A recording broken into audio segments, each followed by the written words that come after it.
Hey everybody, listen up. I got mega huge news. Meat Eater Live is heading back out on the road. That's right. Join me and the crew. Clay Newcomb, Cal, Yanni, Spencer's going to be there. Phil the Engineer's going to be there. Meat Eater Live headed back out. Now, when you get every ticket, okay? Every ticket you buy, you get a signed copy of our new Meat Eater Outdoor Cookbook. This tour is celebrating the release of the book.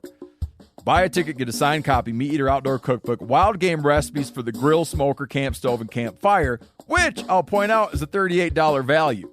Here's where we're going to go. April 23rd, the Mesa Art Center in Mesa, Arizona. April 24, the Balboa Theater in San Diego. April 25, the Grove in Anaheim, California. April 27, the Crest Theater in Sacramento. April 29, the Union in Salt Lake City. April 30, the Egyptian in Boise. May 1, the Wilma Theater in Missoula. May 2, the Bing Crosby Theater in Spokane, Washington. May 4, Revolution Hall in Portland, Oregon. And May 5, the last day of the tour, Pantages Theater in Tacoma, Washington. For tickets and more information, visit the events page at themeateater.com. Hope to see you at the show.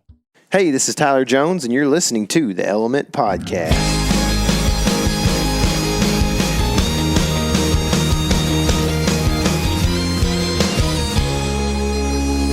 I've been afraid to find that something might turn out. What's happening, everybody? Sitting here in Emory, Texas.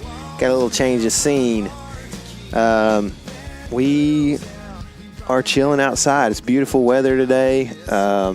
We had a cold front this past weekend, and I think it's supposed to warm up this week. But I'm sitting here next to my cohort, KC Smith. What's been going on, dude? I've been working all day, and I'm glad to not be doing that right now because some parts of my job, I'm not going to say I enjoy it, but it's fulfilling. And hanging sheetrock is not one of those things. I just don't like it. But it's over, and I'm not going to be one of those people who dwells on how bad their workday was whenever it's not the workday anymore. So right. I'm glad to be just chilling and looking at all the new growth and thinking about deer. Yeah, there's a lot of new growth out there today, and I got to see that firsthand because I went on a mission today, and it was an unsuccessful mission. Ooh. It was Mission Impossible. I took off early this morning on a stupid long trip to try to catch up with a deer named Teenager, and I was going to try to find his sheds. And we think we're all smart and everything. We got him figured out. I hyped you up pretty good last night. You did, dadgummit. Casey's been sending me all kinds of these trail camera photos, being like, he's over here, he's over there, So we took all these. We got the area just completely webbed with cameras in the postseason, and one of them we didn't turn out any pictures because it flooded and burnt the card up with corrosion, basically. And the other ones so far, I guess we pulled all of them on that particular property. Mm-hmm. They all worked, and we got some pretty good pictures of them overall. And let's see, the last picture was March 12th, I believe, that we know was him, and he's got a distinctive coloration that I think we would know if we saw him without antlers, unless it was kind of a fuzzy nighttime picture or something. And a general distinctive big body, too. Right. And so, anyway, we think March 12th was the last day that we have him on camera. And so we thought, well, and I have also kind of evidence that some deer had, some bucks, a bachelor group had come through with no horns on. I'm like, the 18th. So I'm thinking he's somewhere. When you said this, you're like, he's up there and he is shed up in that area, and he's kind of been in that area for a while now. And so anyway, I went up there and just did as good of a grid search as you could on that substantial amount of land. I mean, there's definitely spots I missed, and I texted you. There's a few things that I'm mad at, and cedar elms are one of them because they are just, you basically have to get down on the deer's level and walk, and you can't see anything, and you're just like getting blasted by little limbs all over the place. And so I did a lot of that, and that's hard. But there was just some cedar elm thickets that I said I'm not doing it. You know, so man, it's kind of frustrating because I did a similar thing a couple days before, kind of a suicide mission like that, and you'd be in there. And you're thinking about these trail camera photos that we have and thinking about how many bucks we have on camera and how much ground you're covering. It doesn't make sense. Like, you're walking past sheds. There are sheds near you that you don't see. Yeah. And that's what's frustrating. It's not like the deer aren't there. It's not like we're in a place where there's not a lot of deer, so we're not finding sheds. It's the fact that they're covered with weeds and grass and stuff already, and you just can't see them. Yeah. Like, I guarantee you, one of us in our capades, in our journey, walked by a teenager shed, That's within sickening. 10 yards. Yeah, probably. But, I mean, you look at our tracks, though, like, we covered the whole area, man. Yeah. I mean, we've been on that property several times this spring. And we've done some grid searching, and you would have to think that we did, pass them somewhere. Yeah. I mean, if nothing else, we passed some antlers. Oh, yeah, exactly. That's the thing. It's like, not that we just passed teenagers, but think about all the walking that you and I both did, and we didn't find a single shed out in that place. Yeah. I kind of voiced my frustration on Instagram today on the story. The dang, I don't know what they are, but they look like, I was telling you, they look like huckleberry plants. So they're like anywhere from 1.5 to like 3 foot tall, and they're all down in these river bottoms and stuff. I guess is where I'm seeing them grow mostly, and they got these little big green leaves on them. And so, like, when you look down, all you can see is just like a blanket of these things, and they're the thing that's in your face. So there's like, you can't really look through them very easily. You have to like focus in through these things, and there's sunlight hitting it. It's just impossible. There's I know up north they've had a lot of snow this year during shed season and all, but the grass has grown. I mean, it's over now, for sure. We pretty much both have consented to the fact that, like, our postseason is over, and now we're just off-seasoning straight up. Which is a good thing. Yeah. I mean, I feel like I'm ready to catch some fish. You know what I'm saying? For sure. I mean, we've talked about this. Like, there's a lot of times when in hunting, when we're like, we could go over there and, I mean, there's a high chance we're not going to shoot anything, But, like, there's a lot of times when we're fishing where we're like, we're going to catch something. Oh, yeah. You know what I'm saying? I mean, it's hard for us to strike out. Well, fishing's one of those things where it's a whole lot, I'm not going to say easier, but effort put in kind of equals, the result. You know what I mean? Like, you can try hard and catch fish. You can try hard on deer and it still not work out, Right.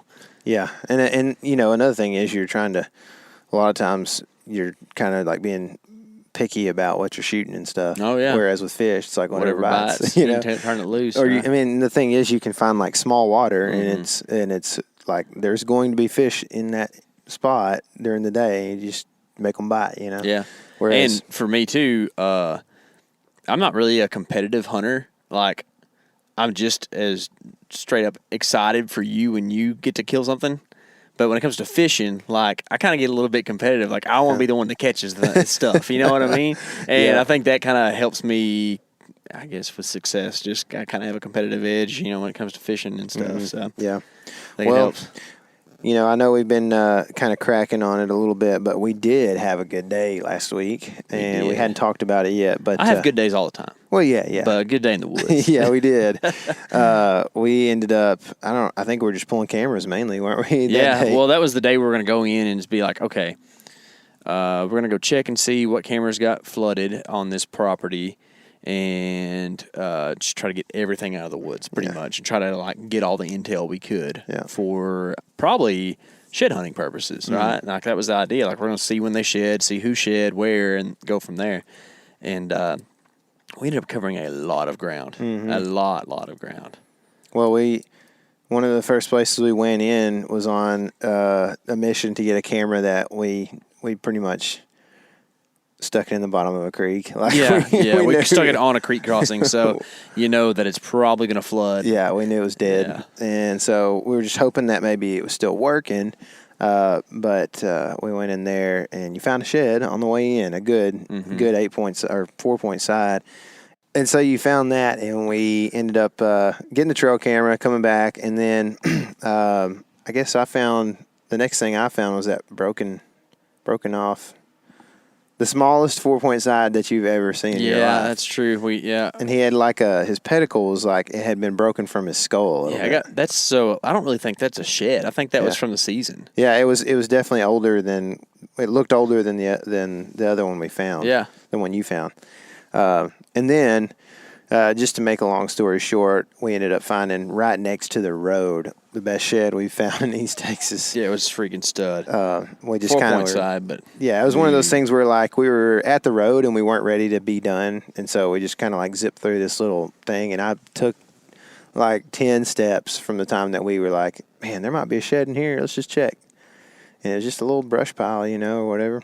And I guess he had been up in there, but pretty cool. What a weird place for a deer to be, like when it's time to shed antlers. Yeah. I can see a deer hanging out in there during the season and stuff, but I don't understand why that deer was there in the spring. I don't either, man.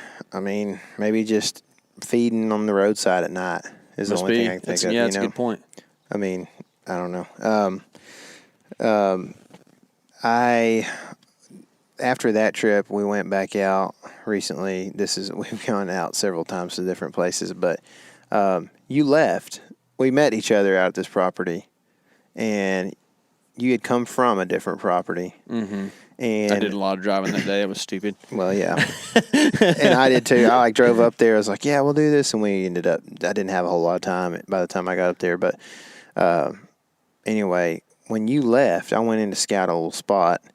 And I was about a quarter mile from the truck coming back and put a thorn through my boot. Mm-hmm.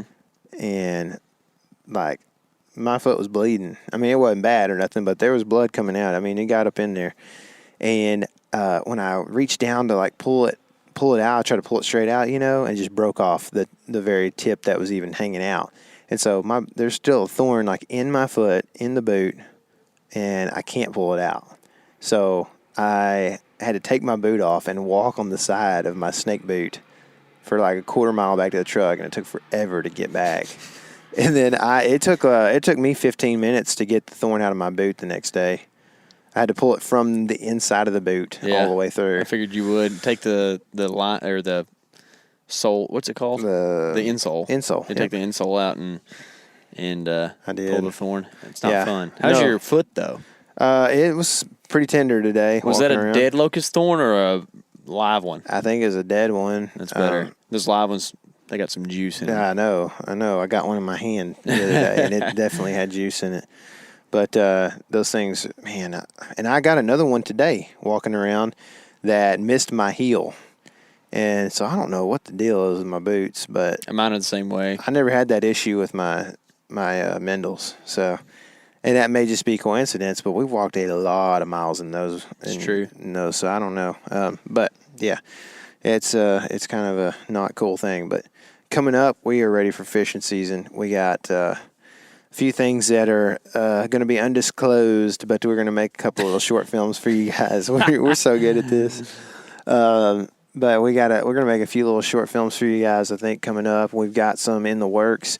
And on May 5th, we're doing that thing at Tailwaters. That's right. For my friends who sabe de español, Cinco de Mayo, we are going to have a film release, and it coincides with their anniversary day at the fly shop. So if you listen to episode 60, I think it is, right, with Sean from Tailwaters Fly Fishing Company, we did an episode about, there's actually a 2-part episode about travel and all that kind of stuff, and did it there from the shop. And if you've never been to that shop, it is probably the coolest place you're going to find in the DFW area. Oh, yeah. It is no doubt. Freaking cool. It is cool, man. Like the first time I walked in, I was like, where was this when I was in college? Yeah, real, man. This is awesome. The photography, the setup, it's real. It's got like energy, and I guess youth, if that's the right word. Like, it's just kind of cool, Feng shui. Is feng shui a thing? I think it is. Yeah, I think so. It is, yeah. I don't really know what it means, but no, I really do like the place, and we're going to be hanging out there eating crawfish and just chit-chatting with each other and having a good time. And the film's going to just play probably on a loop on some TVs around the shop and stuff, and that'll be the first opportunity to see it. So come out, hang out with us, and just have a good time. I think we're going to start about noon or so. And then the next day is when it'll be out on digital. So don't be lazy and just watch it on digital if you have nothing to do that day. You know what I'm saying? It's always good to meet people. I mean, you want to come out and get some free crawfish and drinks and watch a cool film with some cool folks as opposed to sit at home, eat Cheetos, and watch it, right? Right, yeah. I mean, if you do that, you probably are going to struggle on public lands next year. That's true. This is your public lands juju opportunity right here. Come watch the film. Yeah. Don't do Cheetos. So I think it's about time that we get to our episode today with Darren Choate. And he's going to kind of inform us on Western hunting, a lot of Cous Deer stuff. So let's get to the interview. You cool with that? Yep. All right, so on the phone we have Darren Choate. He's the founder and the editor-in-chief of Western Whitetail. What's happening, Darren? Not much. How you guys doing? We're doing great, man. How are things out there in Arizona? Oh, pretty good. It's warming up, so yeah. It's the off season, so things are kind of slow. So yeah, that's how we feel right now. It's like it's time to work right now and just make money for next fall. Get back into it. That's right. Yeah. So we were out in Arizona. Was that two summers ago? Mm-hmm. So two summers ago, and I could not figure out what time you guys are on out there. It's a bit crazy. Like, we were waking up with the sun at like 4:30 or something in the summer. I think it was absolutely insane. So it's great when you're here because you never have to change time, but it makes it hard for everybody else. No kidding.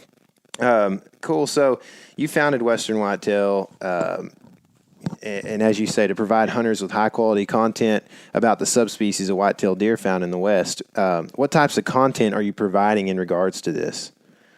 We do a lot of things, and we kind of do it in multiple formats these days too. So we have our online blog, and then we have what we call our magazine app as well. It's available for iPhone or Android, and then we're doing a lot of stuff with email stuff. So one of the biggest things, we have our how-to articles and that type of thing online, and we're doing a bunch of stuff with gear right now.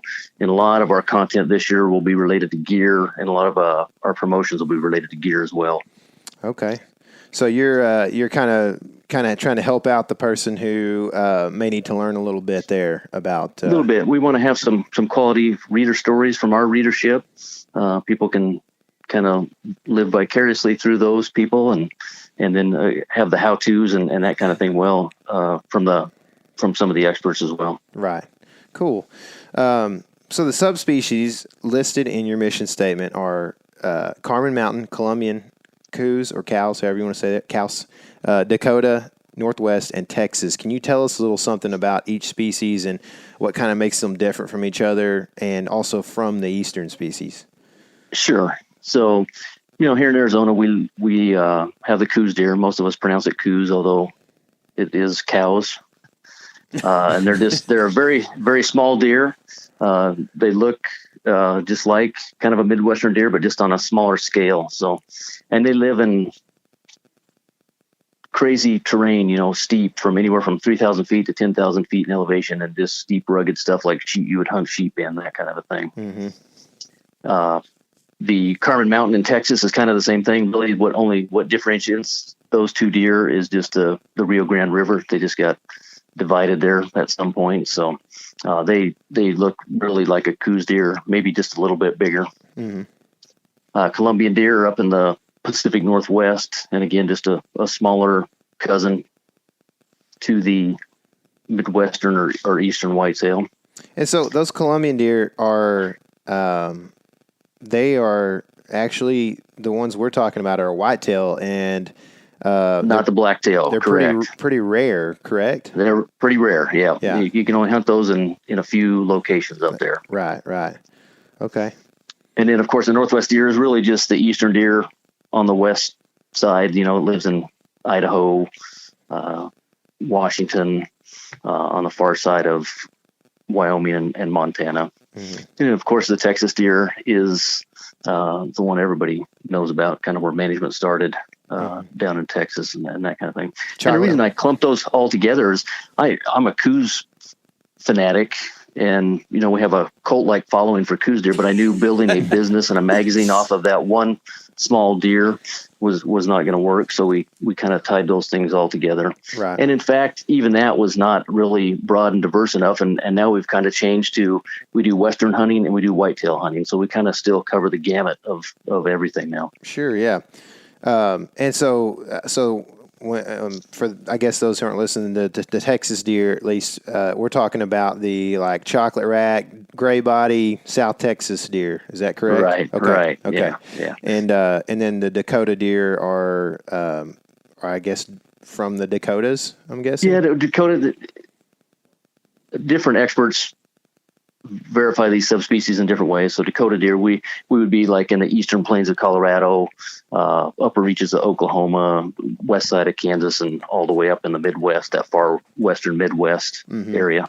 So kind of like where I guess the Midwest or the plains kind of start to meet the West. Exactly. The mountains and such before that, I guess. Cool. So I have a feeling what you're going to answer right here, but out of these species, what is one or two that a guy should try out west? I'm going to say the Cous deer all day long. So, I live here in Arizona. There's only 3 places you can hunt them. That's Arizona, a little bit of New Mexico, and then into Mexico. So they're just such unique, huntable species with quite challenging and live in just unique territory. Like I said, all the way from really the desert floor all the way up to, they live in pine and spruce mountains at 10,000 feet in a few locations. Yeah, that's cool. So what is it about the Coues that just gets you going so much? Is it the difficulty of the hunt or just how cool the animal is, or what is it? And I guess that's kind of why they have a cult-like following. It's kind of hard to explain, we just we just want to go after them. They're just beautiful creatures, and they're so unique in the environments that they can live in, and they are a challenge. And just kind of the look and feel of that smaller whitetail deer is just kind of cool to us. Yeah, they look neat, and why I think that a lot of the rest of the nation has started to kind of, I guess, tune in is just because y'all are down there hunting deer in February, it seems, and when everybody else is just trying to grasp onto something that's deer hunting, So I think it's a neat little, I guess, season time at least for y'all down there. Yeah, and especially in Arizona, I mean, you can archery hunt them in August and September, and then there's rifle hunts in late October through November into December, and then archery hunts again open in most units December 15th and run all the way through the end of January. Mm-hmm. Yeah, so it does give you need all that time because they're hard to hunt. But yeah, I've heard that. I hadn't had the chance to get over there and see them. So we were in Arizona, like Tyler said a little bit ago, a couple years back, and saw some whitetail. Can you just assume that if you see a whitetail in Arizona, it is a Cous deer? Yes, we only have Cous deer in Arizona. Okay. Very cool. Yep. Very cool. All right. Well, I've seen one. That's awesome. So how does halfway there? Yeah, exactly. So how does how does hunting in the States compare for Cous deer as opposed to Mexico? I personally have never been to Mexico, but Mexico's going to be quite a bit different. It's going to be more flat landscape. You might be high racking or something like that, or sitting over something you can see. I guess to get back to your other question, why do we love to hunt them? Because we love to sit down and glass with high-powered binoculars on tripods. Mm-hmm. And then we do a lot of that here. So in Mexico, it's going to be less of that probably, just because there is that type of landscape. You will be able to do it, but you're going to be tied to a private ranch, which is you're going to be limited by size to some degree. So, we always tend to look with our high powered binoculars way too far anyway. So in Mexico, you might be looking on a different ranch. Yeah. Yeah. So it limits, a lot of public land here in Arizona. So, as long as you're in the right unit, those units are pretty big too. You're going to be able to find stuff and go after it. Whereas, in something that's a little bit smaller, you may not have that opportunity. If you see something, it might literally be off the ranch. Yeah, for sure. So we're all about that public land game. We do quite a bit of it across the Midwest and some here in Texas too. Mostly public land here in Texas is just where you kind of are limited because we don't have a lot of it, as you've probably heard. But so if a hunter was looking to head out west, and let's just kind of broaden this too, not just to Coues deer, but what should they be doing as far as trying to acquire licenses or preference points? Like, say, for instance, in Arizona, do people need to be kind of accruing points to be able to have opportunity at Coues? Yeah, Arizona is a bonus point system, but there are units that you can draw every year that are 100% draw. So if you're willing to hunt in at the end of October rather than the rut, which is in December, you can get a Coues deer tag every year if you want to. Mm-hmm.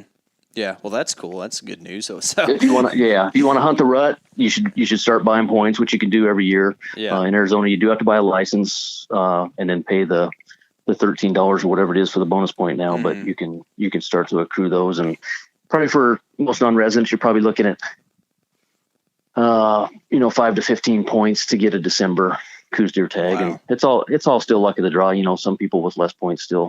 It's not a preference point. It's a bonus point. Yeah. So Gotcha. Works a little bit different. So is that a deer point or is that a specific whitetail point? That's a deer point. Okay. Yeah. That's the other thing, I guess. You got to burn your mule deer points if you want to hunt Coues or vice versa. Exactly. Yeah. Okay. Yeah. So let's expand it past Arizona some. So, and just say whitetail in general. Are there specific states that if someone is, desiring that Western experience, the Western whitetail thing that you talk about so much, are there states that they really should be concentrating on and looking at as far as an experience hunt? Maybe not like trying to get the biggest thing out there, but just what kind of is the epitome of Western whitetail? Exactly. I mean, there's a couple different ones that I would pick, like even New Mexico. New Mexico has a couple of opportunities because you can hunt Coues deer there, but you could also hunt Texas whitetail on the central and eastern portion of New Mexico as well. So that's kind of one of the things on my bucket list. I haven't done it yet. I almost pulled the trigger this year, but didn't. Yeah. But they have less Coues deer there. So there's only 3 units that really have Coues deer in New Mexico, but there are a couple units that do have Coues deer that are any antler deer. And some of those are a little bit easier to draw than just a Coues tag in one of the other units. And then again, in some of that central to eastern stuff in the southern part of the state, there are some Texas whitetails there. And there are some as you go further north as well, even up around Oklahoma and Colorado on those 2 borders.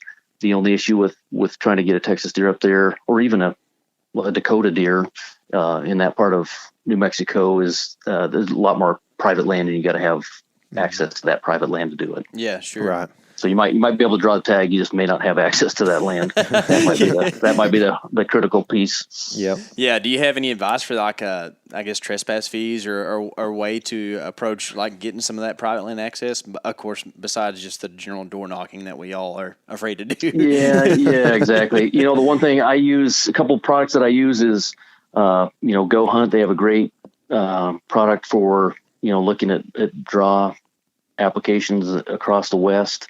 And the other one is Onyx Maps, which, it'll give you the plat information of the landowner wherever you're looking to go. And, that might be at least a way to get a name. And so you could pursue that a little bit further.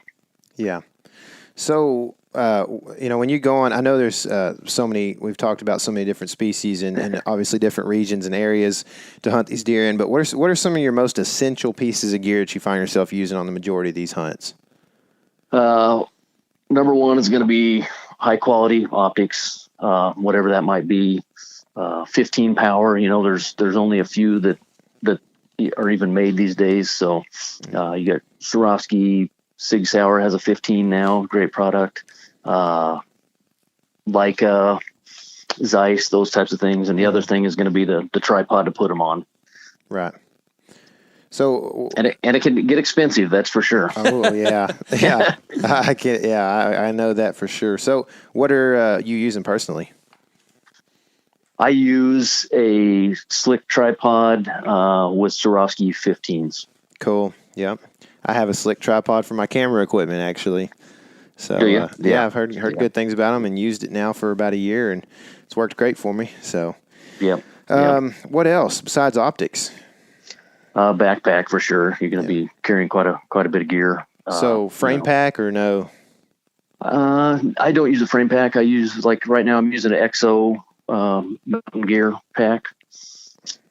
And just, I like something that, I can easily attach my tripod on the back of it and have it readily accessible. Take the pack off, boom, the tripod with the binos mounted on them are right there.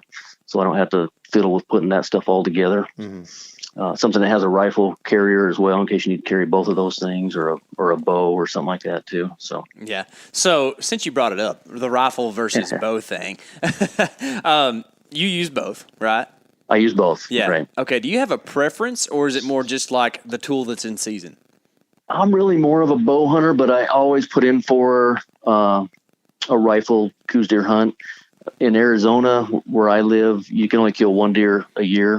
So if I happen to not shoot one during the archery season, then I can still use my rifle tag. Yeah. Oh, that's cool. Yeah, that's nice. Yeah. And if I happen to shoot something with my bow, I can turn that tag over to, Outdoor Experience for Everyone, or to a military veteran group or something like that as well. Yeah. Very cool. So something that I've noticed, and maybe it's because we're in Texas, so we kind of get a little bit of both, but there's this big thing in the East where it's like bow hunt only. Bow hunt's a cool thing. And then there's almost like an animosity towards people who rifle hunt. I don't know if it's because of season dates or whatever, but when you start going out west and you talk to people from out west, oftentimes it's just, you have an archery season and then you have a gun season. It's the right tool. Yeah, it's just the right tool for the job. Right. Do you see that, like, in your world? Like, do you have guys, like, come out from out east who are just, totally opposed to picking up the gun when it's, the thing to do? And, I mean, I can see a world, quite honestly, where in some of these Western hunts, like, a rifle's the way to go because you can see 1,000 yards and can't get within 400 yards of something, Right, So, how do you feel about that?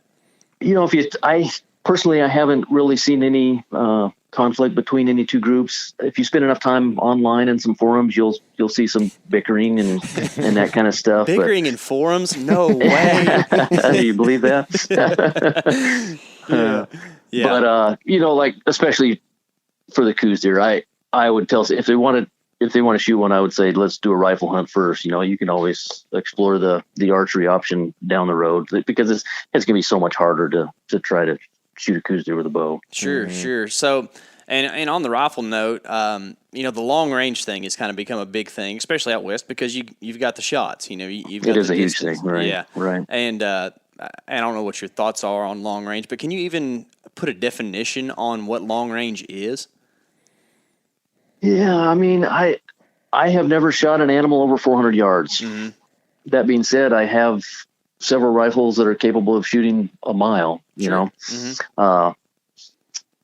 The thing that makes it, I think, the hardest for me is unless you really have superior optics, and now you're going to talk about having a spotting scope, to be able to see something is one thing. To be able to judge that at that distance, even with a great spotting scope at 1,000 yards, is just difficult on a Coues deer size animal. Mm-hmm. So, and it's kind of nice to fantasize about, could I make this shot and that kind of thing. But there's so much that goes on that if you're not really paying attention to what you're doing, 1,000 yards is a long ways away, and it's hard to know what might be between you and that animal you're shooting at. So that's the thing I dislike most about the long range thing is, somebody might be 200 yards from that animal you're shooting at. You don't even have any idea that they're there. Yeah. And Arizona's not you don't have to have hunter orange, so that makes it even more difficult. So how are you picking what gun you use on these trips? It usually depends. Russ Precision started making custom guns a couple years ago, and they gave me one to use on a Coues deer hunt 2 years ago for myself and my son. And then after that, I ended up buying one in a different caliber. Mm-hmm. So, but there's a lot of guys. There's Owens Armory here locally, and Western Precision Rifles, and I mean, you name it, Gunworks, and all those guys out there making long range guns. And anymore, I mean, you can, out of a box with a good scope on it, you can do some pretty good amazing shots at, even out to 500-600 plus yards with those guns as well. Right. So, you were talking about the caliber switch. What are your? I guess we'll start with the Cous Deer. What kind of caliber are you shooting? Originally it used to be like the 257 Weatherby was the greatest thing, and then it was, everybody was shooting 300 Win Mag, and lately it's a 6.5 Creedmoor, and that's what I used a couple years ago. It did fine. I wasn't as happy with the bullets coming out of that as I thought I would be. So, I had an experience with a Cous Deer 2 years ago that was kind of crazy, and so I switched. I upgraded up to the 7mm. Mm-hmm. Every Cous Deer before that, I had shot with a 300 Win Mag, except for one with a 270, I think. So. Yeah. So say you go on a hunt for Dakota deer somewhere up north or Northwest deer. Are you still going to be using the 7mm? Yeah. Cool. What do your bullets look like? What grains are you shooting and everything? Oh, you'd have to ask that question. I don't even have a box of bullets. I'm going to see if I can frantically walk around the house and find some. I'm shooting the ELDX Hornady stuff. Okay. Yeah. Cool. Precision hunter. Okay. So, what about your scope? A couple different ones. I have on my new 7mm, I have a Sig Sauer Whiskey 5 5-25. Wow, that's pretty variable. yeah, exactly. It's like even when I went to Texas, I was hunting with a 4.5 to 14 or whatever it was, and I was always on 14 power. I wanted to bring it in close, even though I was sitting in a stand 150 yards away. So right. Yeah. I like to be able to see it. Heck yeah, man. Yep. Shoot, that's awesome. Okay, so you're basically picking a gun that you think can do anything from Cous Deer to big old 250-pound plus deer. And that's the thing about it. Yeah. I mean, even because there's so many opportunities out here too, you might be on a hunt where you might have an opportunity to shoot a bear or something as well. So might as well be prepared to do that. Sure. So, okay. I'd rather be overgunned than undergunned. Right. Every day. Yeah. So in regards to maybe shooting a bear on a trip, this is a question I have a hard time getting answers to, and we've been asking it lately to a few of our guests. But I don't want you to give away any spots. But for the guy who's coming like a long ways into the mountains, and let's start out just thinking not Cous Deer, so just mountain whitetails like Idaho or Wyoming or whatever. How do you find the whitetails in the mountains? It just seems so difficult to me. To be real honest, I've hunted Arizona way more than I've hunted other stuff. I've really stayed kind of to the southern end of the West and then into the Midwest and that kind of thing. But it's real similar to hunting Cous Deer above. I mean, you just gotta. I study a lot on topo maps, and it takes a while to where you kind of understand, what you might be looking for, and things look good. And you might then look at it either on a satellite image or actually look at Google Earth and that kind of thing and see what's there. But to be sure, I mean, you got to be on the ground. So if it's something you're doing, on a trip, take a couple extra days so you can, have 10 spots picked out, and you start getting in there and looking, does it even look like, it's even a feasible whitetail spot, that kind of a thing, and look for tracks and sign and then go from there. So, right. So when you think of Cous Deer, like at least when I do, and it just seems like a lot of the media out there is kind of a desert deer, rocky country, cactus all over the place, that kind of thing.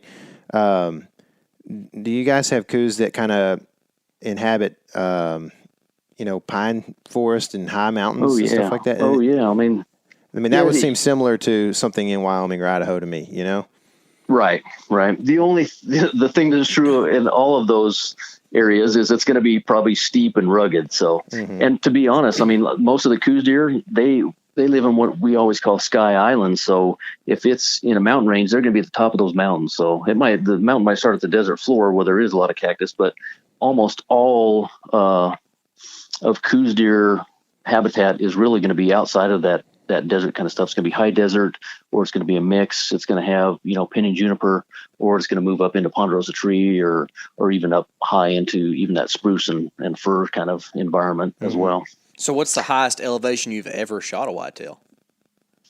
As far as me personally shooting one was probably right at close to 8,000 feet. That's pretty high up there. Yeah. That's the same height that I shot a bull elk at a couple years ago. Yeah, yeah, exactly. Well, where I hunted, I lived in Flagstaff for the last several years, almost 12. So I did a lot more archery hunting there because it was a lot easier. And then you can do, when you're up at that elevation, it lends itself more to tree stands and that kind of trail cameras and that kind of thing. So that one I shot with my bow at 23 yards out of a tree stand. That's cool. That is cool. So yeah, I wanted to ask you about the tree stand thing, because one of the big reasons we wanted to do this podcast is just, we like to open horizons or just opportunities for people and just let them know there's more out there than just your standard old, wood lot with a lean-to stand or whatever on it. Sure. But so how often are you in a tree stand? For a while. I mean, when I get the opportunity to do it, like that year, I probably spent, 40 or 50 hours every week in a tree stand, around other things. So yeah, that's cool. That's a lot more relatable to the standard, I guess, whitetail style hunting. It's really, when you think about it, it's really, and this is the same like if you're trying to hunt deer in the Pacific Northwest, Washington, those types of Idaho. If you want to do it during the archery hunt, it's really no different than hunting them in the Midwest. It's just you're in a little bit different habitat. It may not be as easy to figure out, where they're feeding and where they're bedding because there's no cornfield or something like that. You can generalize to some degree, but and in some of those states you can still bait and that kind of thing too. So it does help out a little bit, but it's really just patterning those deer with, every aid that you can get, and then setting up a tree stand and hoping for the best, hoping the wind's going to be right, hoping the deer is going to be there and that kind of thing. So I'm assuming you had the deer patterned in that area. So, I mean, what was the reason you were sitting in a tree stand for those deer? In Arizona, you can sit over salt as long as it's for salt for livestock industry. Mm-hmm. And when I shot that deer, actually, I think baiting was still legal even then. So this was kind of on a salt, and really, you can't really pattern these deer over salt, especially when it gets into August, and especially late August when that hunt starts. Those deer are tending to do other things. Their antlers are about grown, and they're thinking about other stuff. What happens is if you can find a spot that holds water, that is a precious resource. And the deer I shot came to get a drink of water in a small little hole. Cool. Yeah, that's something I know that both of us have been kind of interested in, is just how whitetails relate to water. We live in a area that you wouldn't really think of as arid, but man, oftentimes, you're talking early fall, we've gone, I know years we've gone 100 days without rain, which might not seem like a lot to you, but to us, around here, it gets pretty crazy and pretty dry sometimes. And it's I feel like it's a tough pattern to figure out, on when a whitetail is really going to try to seek out that water and try to come to a water source. And I guess it depends on, what they're eating too, how much water they're getting from their browse or whatever. But is there any, if you're trying to pattern a whitetail to water, is it like a morning versus evening kind of thing? Are you looking for a sunny day or cloudy day or what? Somebody told me a long time ago that Coues deer always go to water between 11 and 1, and I thought they were just crazy. But I've seen a lot of deer going to water in that mid-time day. So yeah, I don't know if it has any merit or not, but I have seen that to some degree. Yeah, that's cool. I know that we've, hunting public land here, we've seen that that's a pretty big time of deer movement. I don't know if it's water or what, just because I haven't seen one take a drink, I guess. But I think that 11 to 1, just in general for deer hunters, is a pretty well overlooked time frame. Exactly. There's a lot of deer doing doing stuff all day long. You know, they have Oh, to. yeah. And I tell Tyler all the time, and it's not to remind him, but it's more to remind myself. Like the deer have to be somewhere at all times. It's not like they cease to exist, you know, during the middle of the day or at night. Like they're always doing something. So if you can just figure out what they're doing. Yeah, that's right. So, are there any general weather patterns that you like to hunt Coues deer on? Not really, because mostly we have sun and heat, you know. Yeah, it's like hunting in Hawaii. Yeah. Just that I do notice it seems like later in the year the deer move later in the day. So if you're not seeing deer where you're glassing, you know, be patient. They might get up here in a couple hours or so. So again, you know, make sure you're there for that time. That's why I always tell people stay out all day. You know, don't just go for a little bit and then go back to camp or something like that. Yeah. Do you have any tips for glassing deer that are bedded down? Yeah, it's always looking for that anomaly. So, and I've always tried to look for, you know, deer when they're bedded and that kind of thing. And in certain locations, you can do this. If you're in a, you know, kind of that mid Coues range, anywhere from 4,000 to 7,000 feet, and it might be a lot of open grass, but there might be, you know, sparse trees here and there. They will tend to lay in the shade of that tree somewhere. So, you know, looking as hard as you can under those trees and that kind of thing. Mm-hmm. Looking for any kind of shade, really. Those deer they're pretty small and they can take advantage of almost anything for shade. But on the other hand, my son and I, about 4 years ago, we watched two deer go into this pretty big tree, which you'd think you could look into.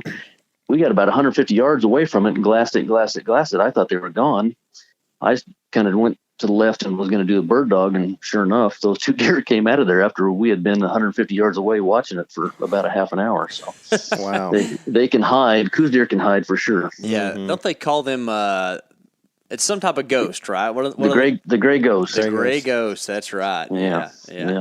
That's cool. So, what about say you kind of move out of the mountains and you're headed, you know, a little bit more in the north of the Coues territory. As far as glassing like deer on plains, like wide open country, do you have any tips for finding whitetails where there is no, I guess, conventional cover? I guess a lot of it is based on my experience, and it's just learning how animals, whether it's a whitetail deer or mule deer or elk, whatever, how they use topography to their advantage, or even antelope, you know. They just can find every nook and cranny to get behind and that kind of thing. So just making sure you can get enough elevation so that you can see everything, and don't just look at it once. You know, there's probably something in there. And again, it's just that trying to pick out that anomaly, you know, that antler tine or the movement or an ear or something like that, or waiting long enough that something's going to have to stand up. So you have that opportunity. Mm-hmm. So speaking of that, how long are you sitting at a spot before you'll move usually? It kind of depends on where I'm at and what I'm seeing, but you know, the old adage is you'll wear out the seat of your pants before the bottom of your boots. Yeah, it's a good thing. You know, so, you know, go ahead. Yeah, I was, you know, definitely I'm sitting for 4 or 5 hours in the morning, and then I might go to a different, and in that time I might move 100 yards here and there, kind of looking at all that same country, if I'm not seeing what I want to see yet. Yeah, sure. So, whenever you're set up in a place like that, do you put a lot of thought into like how you're set up as far as concealment goes, or if you're skylined, or what your backdrop is and that sort of thing? Or are you kind of assuming that you're far enough away from the animals that it doesn't really matter?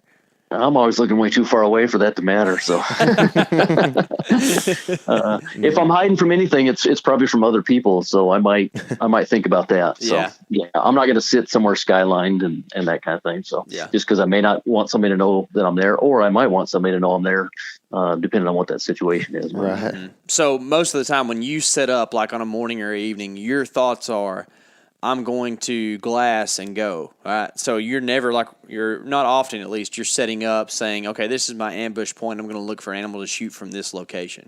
I'm never going to glass and shoot probably. I'm literally looking probably a mile away, which is probably way too far. And I know I do this. I overlook the stuff that's close to me. I figure I can see it with my naked eye. I don't look at it. And I've been surprised a lot of times when, boom, right there, something was right underneath my nose. But for the most part, I'm literally looking a mile away when I'm glassing. Yeah, and that's a mile straight line is a lot different than a mile walked out there, especially in your country.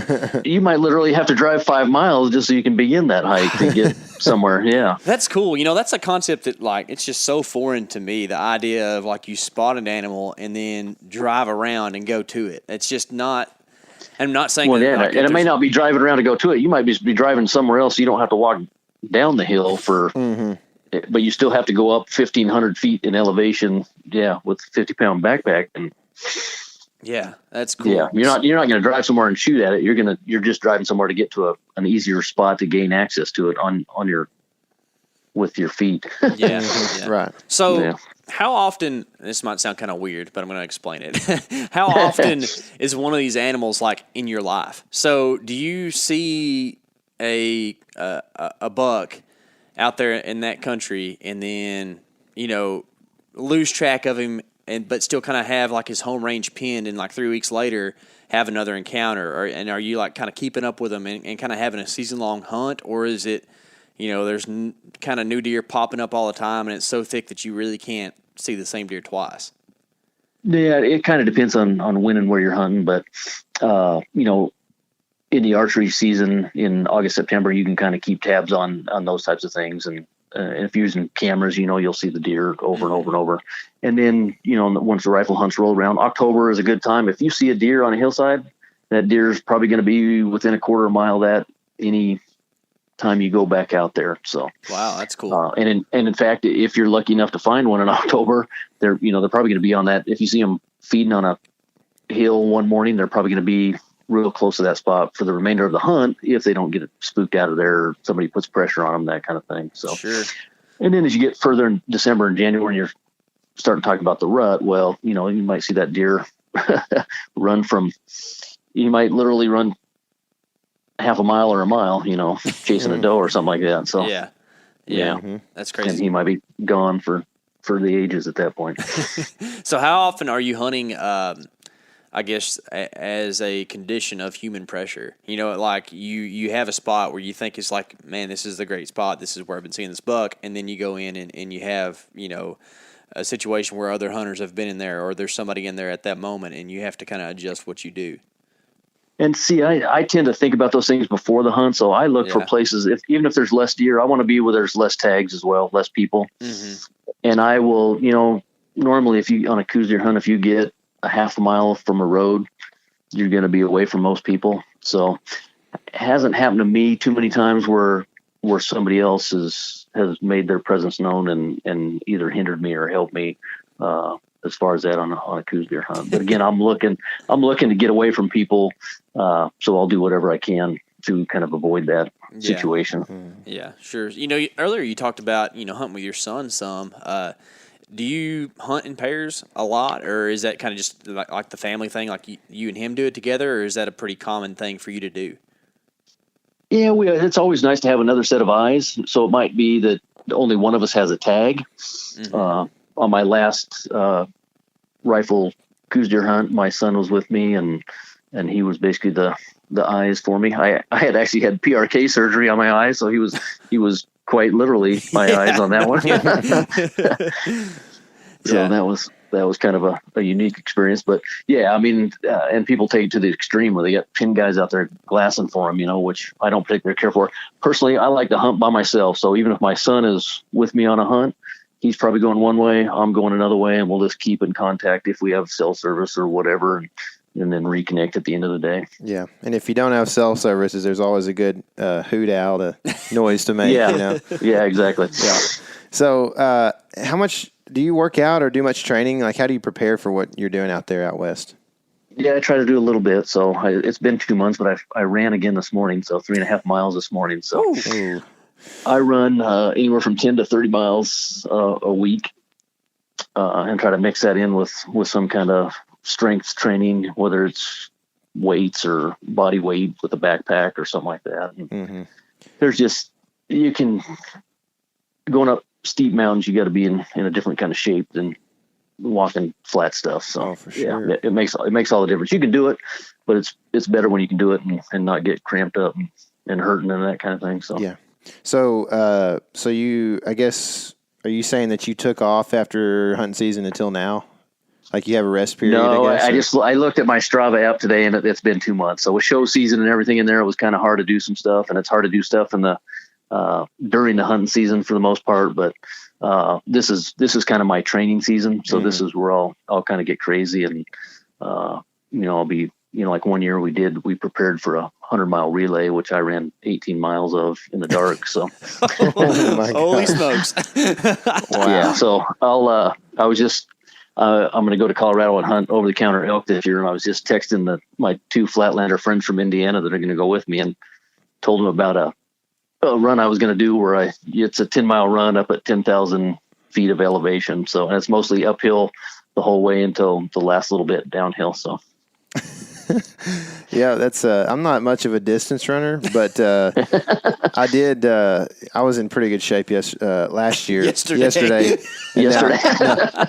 Yeah, and then I ate a cheeseburger. But no, I was in good shape last year because I had I was preparing for Colorado OTC elk hunt with KC, and then we went out there and did that for like 8 days, I think, and then. I think it was less than 2 weeks later. It was like a week later, I think. I had to go film a sheep hunt in British Columbia. So dude, after I got back from that hunt, I was like never in better shape in my life. I was slim, man. And so I was pretty good shape then, but I've probably taken about 2 months off now. And my mom's been feeding me a lot. And if you've ever heard anything about Southern cooking, I mean, we don't have small portions at all. And Easter just happened, so like I'm probably looking like, I told Casey I feel like a tennis ball on toothpicks right now. But I might get back into it pretty soon. But yeah, I'm not a distance runner.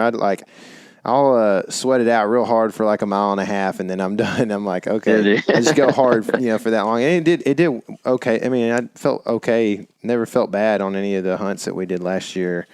Right. So I guess, I don't know, there's just different body types, but you're typically running, you said 30 miles a week. 10 to 30, depending on what week 30. It is and that kind of thing. Yeah. Yeah. So, yeah. I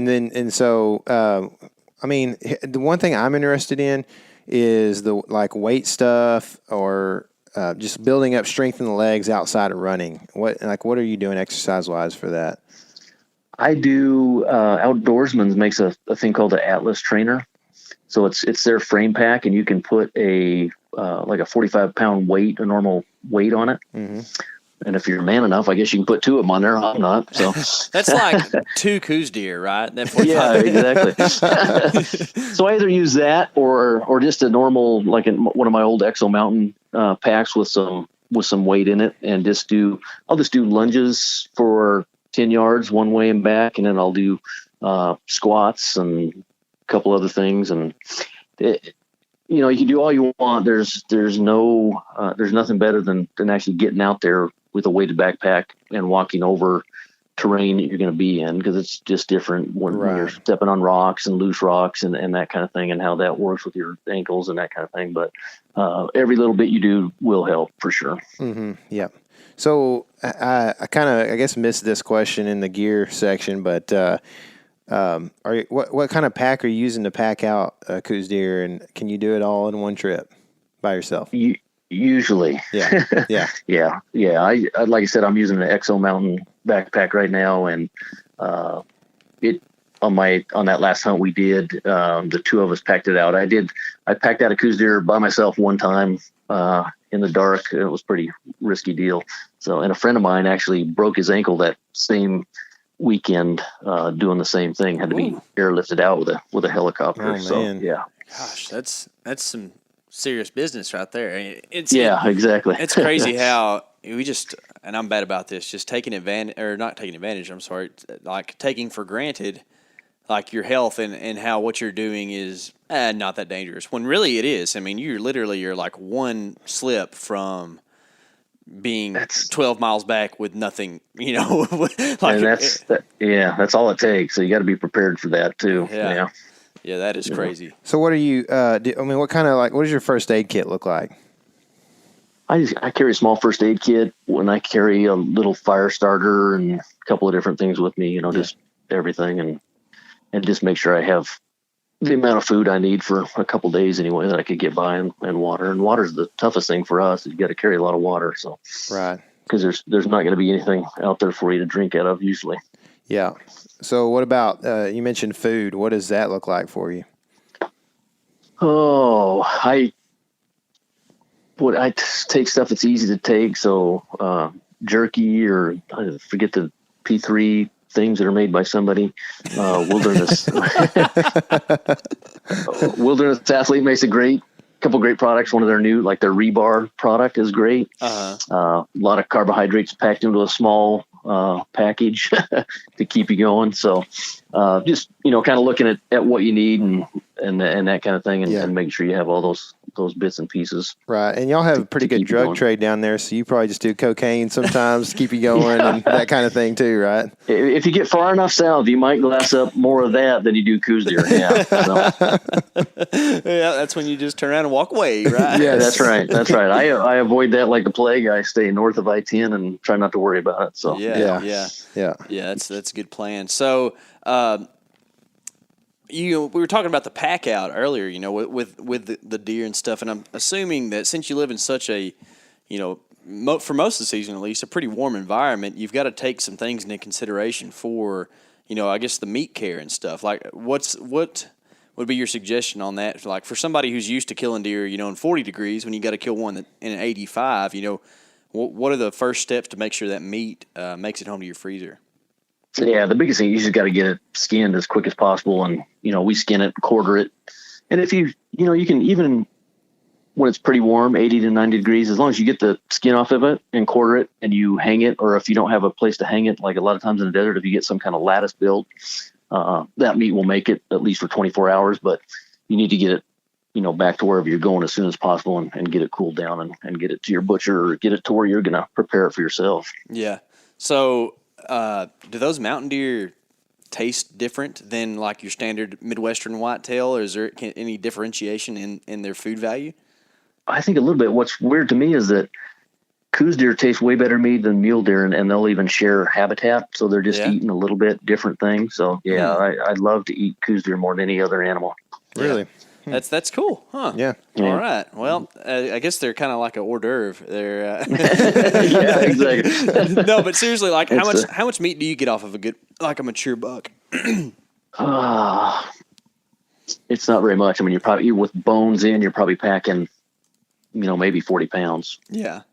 Yeah. Yeah. Well, that's not too bad. I mean, I've killed plenty of Texas Hill Country does that are that small or smaller, so they're not like, I guess people like to talk about how small they are, and we like to joke about it because we've never seen one, of course, but so it's not like they're just pygmies or anything. They're just, smaller. They're not the 300 pounders that we see. Man, that's cool. It's so neat. And we love to talk about just the experience side of things more, because whitetail hunters get a bad rap for trophy hunting in general, because they have really cool antlers, right? And everybody concentrates on it. But B, like, people, I think, sometimes miss out on the experience for the quest of the antler, And I feel like the Cous deer is such a great and unique animal because it's such an experience hunt. And I want to do it one of these days when I get a chance.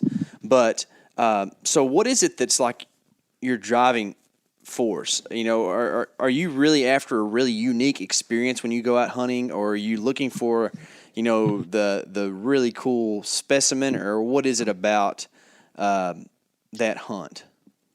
Yeah, I mean, I definitely enjoy the adventure of being out there and being in the type of country those deer live in. We're all looking for the biggest racked animal we can. Mm-hmm. That one may or may not walk through there, but to be honest, I spend more time scouting than I do hunting. And so that gives me the opportunity to look at a lot of different things as far as the racks and those animals. And I've found deer like in the January archery hunt and knew that was, a record book kind of deer that I wanted to go after and then would pursue it down the road. Now, most of the time that you don't ever see that deer again, but it's always, that dream of finding that big one for sure. Yeah. So, being out west, even, I guess anywhere across the West is a long ways from most people, Right. So, right. What's your favorite way to pass time when you're traveling around out west to hunt deer? It's usually by myself, so I hope it's not talking to myself, but I'm kind of a music guy, so I listen to a lot of different music. So I'm usually, if I'm driving somewhere, I got something going on music-wise. So. Okay, well, now that you said that, you got to tell me what you're listening to. Oh, this is going to be embarrassing. All my friends from SHOT Show know I went to Britney Spears a couple of years ago. So I had a little Britney Spears on there. And nice. George Strait, Neil Diamond. I listen to a lot of things. So, yeah. David Brinker has a new song out, a couple new songs out. That's a pretty good listen, too. He's on my downloads. I listen to it on my runs and stuff now too. So, man, there's a band from Texas that I like a lot that you should check out. They're called Tyler and the Tribe. You should check Tyler and the Tribe. Yeah. Okay. Yeah. Write that down. Give them a listen. They're good. We'll check that one out. Yeah, man, like Tribe of Indians. Okay. So anyway, man, we appreciate your time. It's about time to wrap this thing up. I know you got things you got to do and family and important things other than have us ask you a million questions. So, man, I appreciate you doing everything that you've done this evening with us and just divulging information. What is the best way for the listener to find more information if they're interested in Western Whitetail? You can just simply go to westernwhitetail.com or westernwhitetailmagazine.com. Cool. What about Instagram? What's the handle there? Western Whitetail. Okay. We'll link to all that in the podcast notes. And so if you're interested in that, look down below. And Darren, we appreciate it, man. We appreciate it as well. Yeah. Thank you. We'll talk to you soon, bud. Okay. Take care. One thing we like to do is inspire people to get out and go do things. And I am inspired right now after listening to Darren. It's one of those things that has really like kind of come up in the media in the last couple of years. I feel like it's like been a big deal, is the Cous Deer thing, Yeah. I think a lot of that is like, well, when seasons are over, Mm-hmm. It's an opportunity thing. People are wanting to hunt and do something. You know how we go out and pound the woods looking for who knows what postseason just because we want to be in the woods still, Yep. It's the same kind of thing. And, I mean, golly, Arizona has a bunch of public land. Mm-hmm. Have you looked at that map? Like the whole state? Golly. Yeah, it's good. Yeah. It's a good, cool state, man, for sure. Speaking of, opportunity after the season, we have a very disappointing news that you may or may not have heard, but our north section of our state that was supposed to have a longer season this year did not get the go for the longer season. Party on. Party on. I love Garth. government. Government's the best. And the thing is, that just sounds like kind of like we're whining, but 91% of public comment was in favor of that longer season. But guess who wasn't? Quail hunters. Quail hunters. Quail hunters I don't like happen to Brian know any Koch. of those. Like Brian Koch. Brian, if you're listening, I dislike you very much. Very much. I'm just like you and your type. Actually, I love Brian, but these quail hunters, very small group apparently, because there's only 9% that possibility there of the public comment said that they didn't want that longer season, and they got their way. Them and their over and under shotguns. Yeah. So, but you know who did get passed? What did get passed? Oh, airbows. Airbows. So pretty much Texas Parks and Wildlife took what may or may not have been the element's stance on some things and did the exact opposite. So you're welcome, guys. You're welcome. That's it. We're not going to ever speak to any of that again. Yeah. And now you can take Nerf guns into the woods. So that's a good thing. I guess. Their main reason for the airbow thing, this is what they stated, was that it would increase hunter opportunity, which I don't really see that for sure. So they're going to have a special airbow season for all these people who already have airbows? I guess. Here's the thing, is they wanted to do it for hunter recruitment and retention and the opportunity, right, to keep people, new people coming into the sport. That's and that kind right. of thing. Because bow and arrows aren't cool enough as it is. That's right. And you know what else? They wanted to have a longer season to help with hunter recruitment and retention and that kind of thing. But they didn't pass that. Yeah. No. Instead, we're just going to, try to talk you into buying another $500 or $600 piece of equipment to go to the woods with. Yep. That may or may not be effective at harvesting in big deer. So, anyway. Yeah. That's, I was disappointed. Frankly, disgusted, actually, is is the term I used, I believe. Yeah. So if you follow Tyler on any of his personal accounts, Don't do it. You can see what he really says. Don't do it. Yeah, I get a little more, I guess, opinionated there. I'm just sitting here right now. I can't get past this because I kind of don't want to, but I kind of do, and I'm just sitting here because I don't know what to say. You know what? They can unchange them easily as they changed them, but it's going to take a year. So I think that our job now is, if we really care about this stuff, instead of just saying, well, I guess that's the way it is now, like, make sure that voices are heard for the 2019, I guess, rules or public opinion time period, and make sure that we have some sort of public voice that's actually worth something to them. I don't know what that would be. I'm not going to pull up my pocketbook and try to say, hey, maybe you'll listen to this, because I don't believe in that, Mm-hmm. But I think that if we as hunters actually get together through whatever organization it might be, maybe Backcountry Hunters Anglers or something like that, somebody who is a proponent for access and for hunters in actuality and not just in, I guess, self-interests, which was I guess you could call some of these other groups self-interest groups who lobbied for other things. I think if we do our best within this next year to be prepared for rule changes, we can get some stuff done. And on an individual basis, they are hearing from me. Yeah. They already have. I know they have, and they will hear more. I'm a little bit lit up about it. It's a blatant just disregard for the public, and one of those political backroom kind of deals, I mean, it's frustrating. So anyway, they're going to hear from me on an individual basis for sure. They're going to keep hearing from me, and I hope that if that's your stance, that they would hear from you too. I can't see what was going to be bad about that, So anyway, we're just rambling, and it's about bad, negative stuff.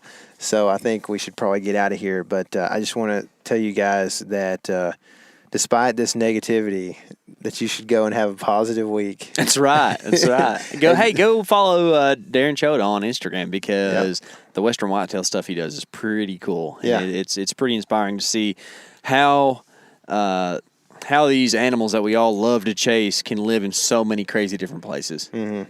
Yeah, it's cool. I've talked about this recently, but like the whitetail deer is like a very large species of animal that can hide in like the smallest of cover. It seems like, and that's what I think. That's one of those things that is why it's so alluring to a lot of people. I mean, not to mention it's all over the U.S. But yeah, it's really cool how a 200+ pound animal can hide in a eighth of an acre strip in a woodlot or whatever, so really cool. But yeah, go follow Darren, and I guess we'll catch up with you guys soon. I hope you guys have a great week. Love you. Thanks for listening, and remember, this is your element. Living it.